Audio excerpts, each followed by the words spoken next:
Surprise, surprise everyone, it's an electric car review on TFL, and it's not Tommy talking about it. In fact, it's not even Roman, it's Alex from Alex on Autos. That's because I was out here near San Francisco driving this all-new performance electric car from Polestar, the newest electric brand in America, and I asked my good friend Roman if he'd like me to do a video for him since I got my hands on this before they could. Yay! And he said sure. So if you want to find my take on it, go over to Alex on Autos. You'll find a link down there somewhere in the description of the video. And if you want what I would think TFL people would be interested in, then that's this video right here. So what is a Polestar and what is the Polestar 2? Well, Polestar started out as a separate tuning company. Volvo acquired the tuning side of Polestar. They tried to integrate it into Volvo to create their performance brand. Then they decided that Polestar didn't quite fit with the mantra of safety and family orientation that we see in so many Volvo products. So they thought that it was best to spin Polestar off to create a separate performance electric car company. This is also going to be sort of the test bed for technology within the Volvo brand. Basically, what you need to know is that this design language looks a little bit Volvo-like, but they're going in a different direction than they think the average Volvo customer is interested in. But they think that these are going to be targeting someone that's interested in a more performance-oriented vehicle with the latest high-tech things and a different look. So we certainly see a different look up front. We see that Polestar logo right there on the hood, but we also see some carryovers from the Volvo lineup like these Thor's Hammer headlamps. But the new technology is in here that we don't find in Volvo yet, because these have active pixel LED headlamps, very similar to what we see in the Audi Matrix headlamps. Rather unfortunately, they're not going to do all that cool stuff in the United States. It's not allowed here, so be sure and contact your senator, your congressperson, etc., and demand that we get good headlamps in America. This is almost exactly between the Volvo XC40 and the Volvo S60 in terms of size. And they've decided to style it like a sedan, even though it's a liftback or a sportback, more like an Audi A7. This shares the same compact modular architecture platform with the XC40. It was designed from the ground up to be electrified, and that's how the Polestar 2 was able to happen pretty rapidly.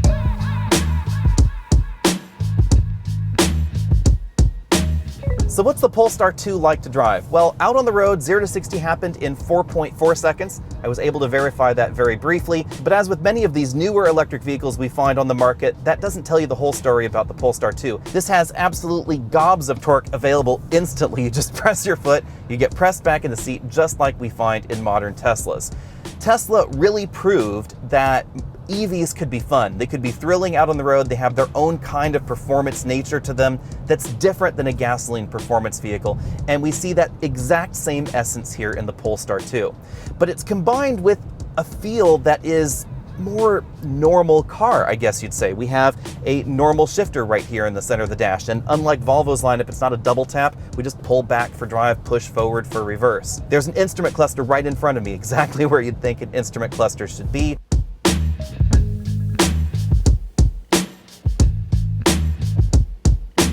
The model we're looking at today is the model with the performance package. So we have gold Brembo calipers. These are new calipers designed for EVs. They supposedly have less drag when the brake is not engaged. 245 width tires on all versions of the Polestar, front and rear, but oddly enough, not the same size wheel. The front wheels are 1 inch narrower than the rear wheels, even though we have the same tire size on them. Supposedly that was all down to the suspension and handling tuning that Polestar was interested in for this model.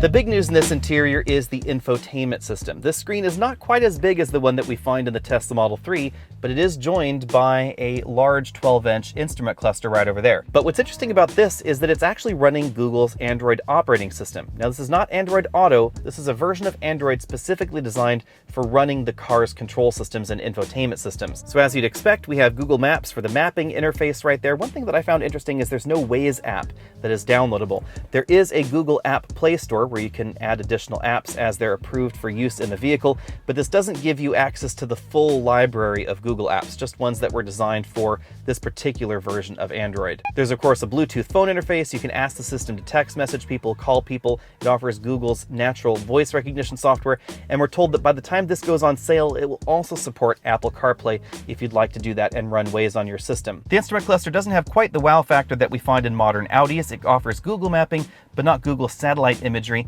It also doesn't have quite as many different looks as we see in some of the competition, but there's a lot of information going on there. On the right side of the instrument cluster, we have a nice touch, which is a power and charge gauge that will also tell you when the friction brakes are engaging, because we do have a blended braking system in here that's a little bit different than what we find in the modern Tesla lineup. So the charge gauge will go from the center all the way over to the left side, and then there'll be a checkered section on the left side telling you that friction braking has now been engaged. We also have the option to adjust the regen braking. This is throttle lift-off regen, so if we want to have no regen, we hit that off button there. Then there's low and standard. They're calling that one pedal drive because it will take you to a complete stop and hold you there. And if we have the creep function off, it will act like basically brake hold as well. Even on a hill, it will keep you in that location.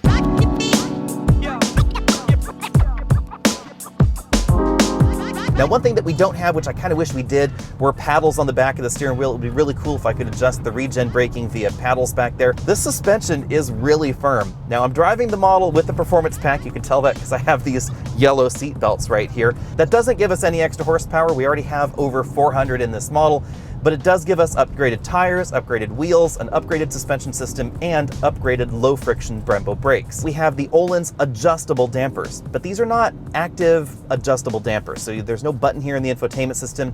You have to get out of the vehicle and actually turn a physical knob on the damper itself, front and rear, each of them independently, to adjust the way the damping works in this vehicle. This is more of a set it and forget it system than the kind of system that you adjust when you encounter a winding road and you want to firm things up a little bit, or when you encounter a rough parking lot and you want to soften things out a little bit.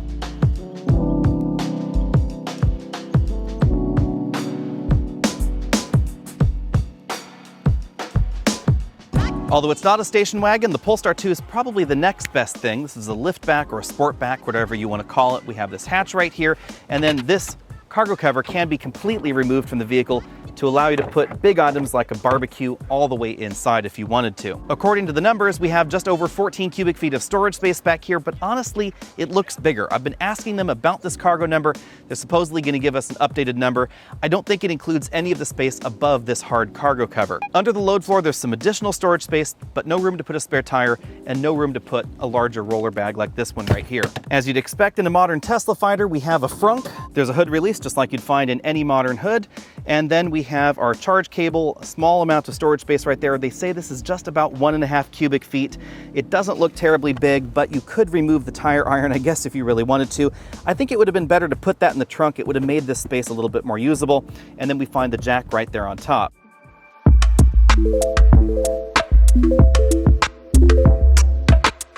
Ooh, how about I call Andre? Yeah. Hey Andre, how's it going? Good, good. How are you? Oh, not too bad. You're on camera right now because I'm driving the Polestar 2 and I'm making a video for TFL Car. So say hello. Hello, audience. So what questions do you have for the Polestar 2? Well, I think the biggest question on my mind is, how does it compare against the others?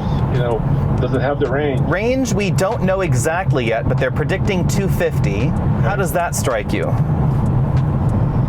Well, I think it needs to be a little bit more. 250 is okay, but when you look at some of the competitors, they're pushing 300, sometimes a little bit more.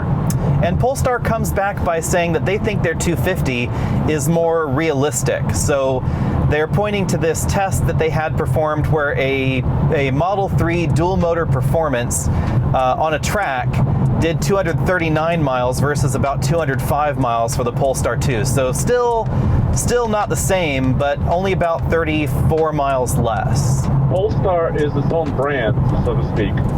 But how does it compare, in your mind, when you're sitting in it, to like a regular Volvo? It sort of feels like Volvo designed an industrial look. It is definitely Volvo. The knobs that you move to like twist and turn and open the airflow. The steering wheel is the same steering wheel that we find in the XC40. So there's definitely a lot of Volvo theme going on, but it's all styled sort of, cold is not the right word, more industrial, I guess.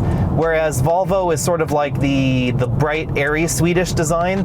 This is more dark and cool and clean. How about like self-driving? What do they offer there?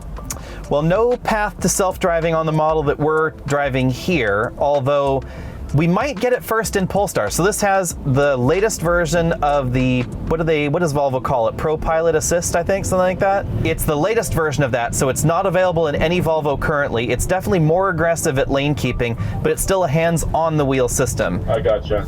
But they have said that apparently new technologies will be debuted in Polestar first, and then we'll also get more frequent software updates, things like that, and then those will trickle down to Volvo later. Well, you know what? I'm excited that you're able to, actually get behind the wheel, drive it, and actually, give us some real world, firsthand impressions.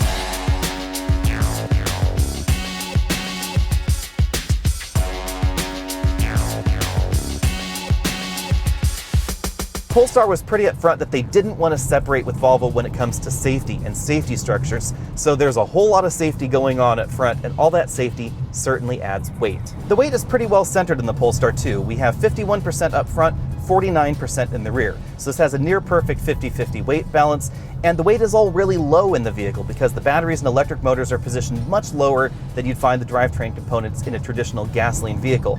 That is certainly noticeable out on the road because this handles better than you might think for a 4,600-pound car with 245 with tires on it. Polestar has implied that we may be getting a two-wheel drive version of the Polestar 2 at some point soon, but we don't know which of those two wheels is going to be driven. Is it going to be the front wheels or is it going to be the back wheels? I suspect that Polestar might give us a rear-wheel drive Polestar 2, especially in countries with fairer weather, and perhaps maybe a front-wheel drive Polestar 2 in markets that might be more interested in that. My guess is based on the fact that so far Polestar has been seriously interested in performance. So with that performance mission in mind, I wouldn't be too surprised if we were going to get a rear-wheel drive version of a base model at some point. But on the other hand, Polestar has been pretty upfront that they don't plan on making any bargain basement EVs. So don't expect, for instance, to see a Chevy Bolt competitor or a Nissan Leaf competitor at any point soon from Polestar.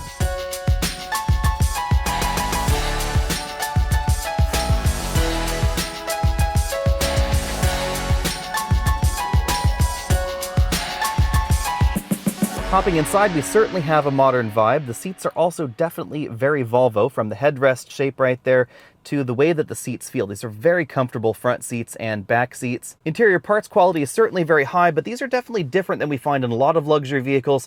As we see in other green vehicles, these are environmentally focused. So we have carpets that are made from recycled plastic water bottles. The interior definitely has an angle on a lot of vegan fabrics, so you have to ask for leather. Leather is an expensive option in this vehicle, but it is Napa leather. Most of the cars you'll find have this sort of fabric meets wetsuit material, I guess you'd say. It has kind of an interesting texture right here. This feels a little bit rubbery up top. We then have this faux suede insert right there, and then more of a traditional fabric section right here for the bolster. The steering wheel is basically the same one that we find in the XC40, although we get a different logo right there for the airbag cover. This is the infotainment control bank right over here. Track forward, backward, volume, up, down. We then get a button to interact with that multifunction LCD. And on this side, we have the controls for the radar adaptive cruise control and the semi-autonomous driving system. There's a wireless charging mat right there for your smartphone. It's clear that they wanted this interior to be minimalist, but they also decided to give us some practical buttons. Play, pause, a knob for our volume, hazard lights right there, and direct buttons for the defogger and defroster. One thing that I found odd here is that we have one cup holder right here, and then one cup holder under the armrest. The cup holder itself can handle those larger drinks, but only when that armrest is open.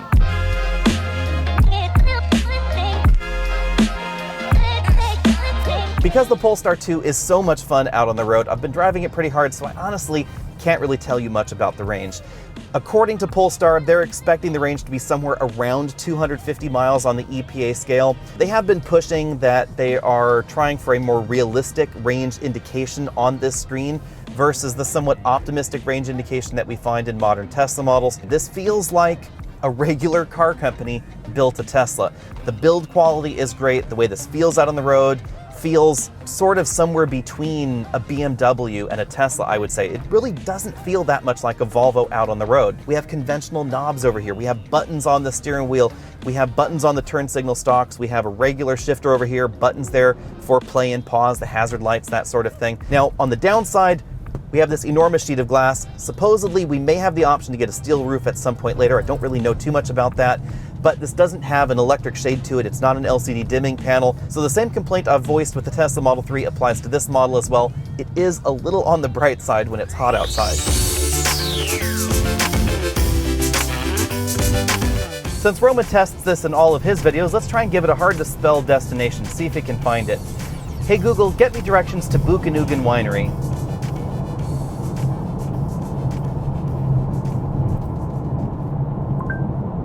Sure where to find Buchanugan Winery. Where did you want to go? Buchanugan Winery.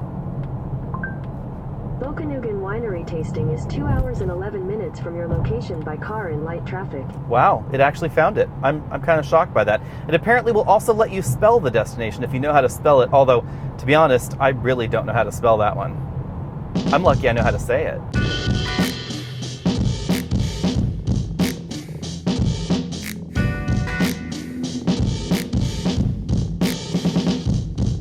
If you want to get your hands on a Polestar 2, they should be available in showrooms pretty soon to take a look at. But there aren't going to be very many showrooms. There are going to be showrooms in California. There's probably going to be one in Colorado somewhere in the Denver area. Then we have New York, probably Boston and Washington, D.C. to begin with. There are a whole host of other locations that they're proposing, but those are the ones that we know about right up front. It's going to start just around $60,000, but it will qualify for the full federal tax credits and additional state and local incentives. For most folks out there that qualify for all of those tax incentives, that should drive the effective price down to a very similar price point to a comparably equipped Tesla Model 3. And the purchase experience is going to be a little bit different than a regular dealership and a little bit different than Tesla, because Polestar is not going to be trying to sell these direct. They are going to be using franchise dealers. The key difference between a Polestar showroom and the typical dealer is that you won't be able to drive home a Polestar 2 that same day.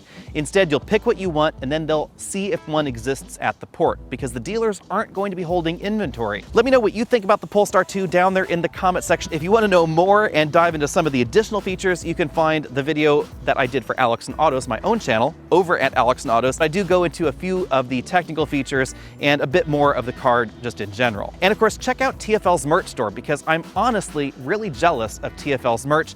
All those new designs are really totally cool, and hopefully maybe Roman will send me one for doing this video for him. At any rate, I'm Alex Dykes. This is a Polestar 2. You'll be able to see these on American roads coming very, very soon. And yeah, sound off about it down there in the comment section below. And sorry for this video being a little bit awkward. Bye.